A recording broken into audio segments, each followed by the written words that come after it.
Pamela Lino, an information technology instructor at Belmopan Baptist High School, has been missing since Monday evening, following the discovery of a sports utility vehicle registered in her name.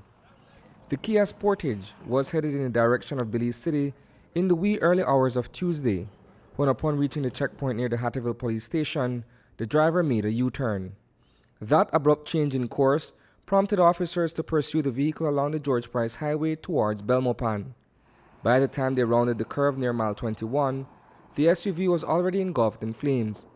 Little did they know that at the time of the fire, someone inside was meeting a blistering end. That individual, though unconfirmed, is strongly believed to be the missing teacher.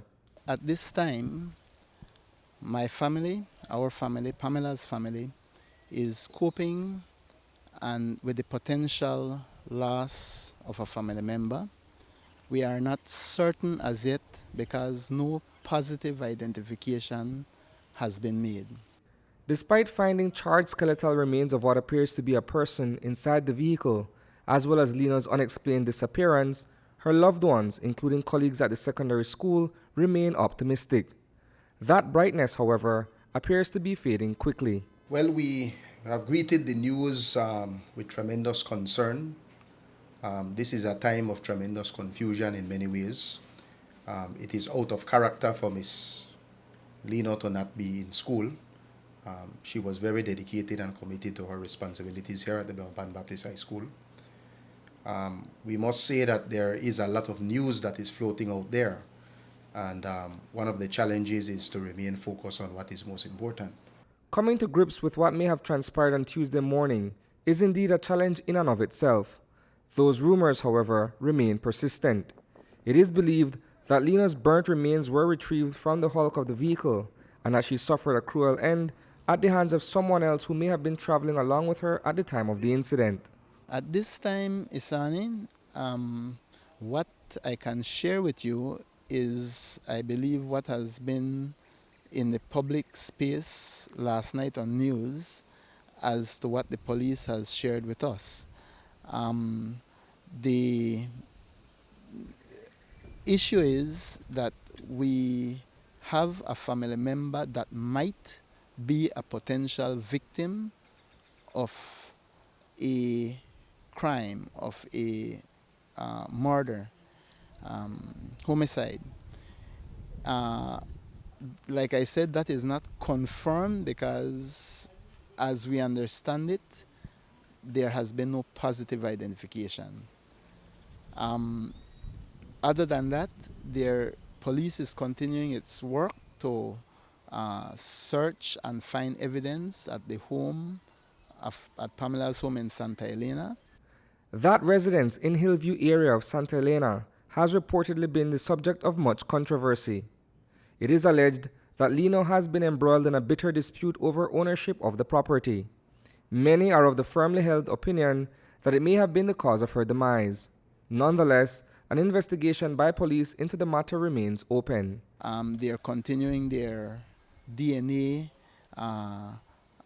sampling, and so we expect that they will be giving us information shortly. When was the last time you guys saw Pamela? And secondly, has there been a missing person report filed in her absence? No. To answer the second question first, no. There has not been a missing person report filed. The last time I personally spoke to Pamela was sometime last week. Early last week, I believe it was. But I do have reports from family members and friends who have spoken to her as late as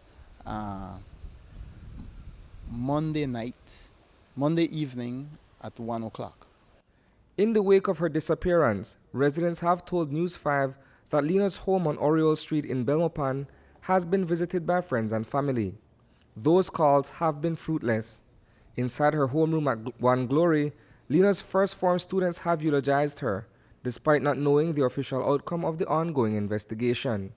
I must say that we have been very challenged in terms of fortifying our staff and our students in the midst of all that is happening.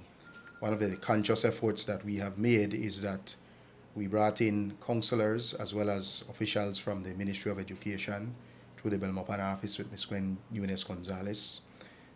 They were here this morning to offer counseling and more so to be able to offer words of consolation and strength to our teachers as well as to our students to equip us with those necessary coping skills. The unexplained death of the individual inside the vehicle has left more questions than answers, a few that the Belize Police Department should also be responding to.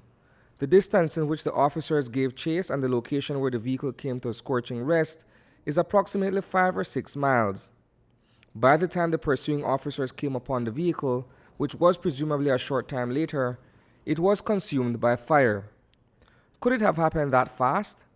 Was the vehicle deliberately lit on fire by another occupant? If the case is being treated as a homicide, are they looking at Lino's rocky past as a possible motive for her disappearance or demise? Reporting for News 5, I am Isani Cayetano.